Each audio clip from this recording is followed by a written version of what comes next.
Hi, ChatterFoxes! Do you know what this phrase means?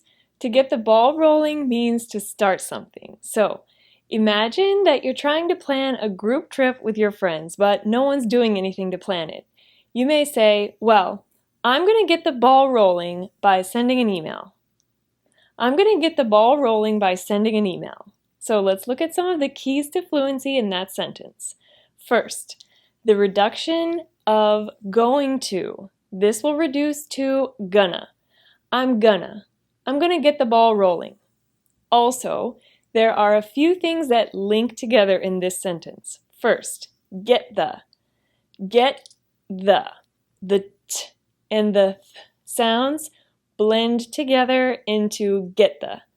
Get the, and then the same thing happens with ball rolling.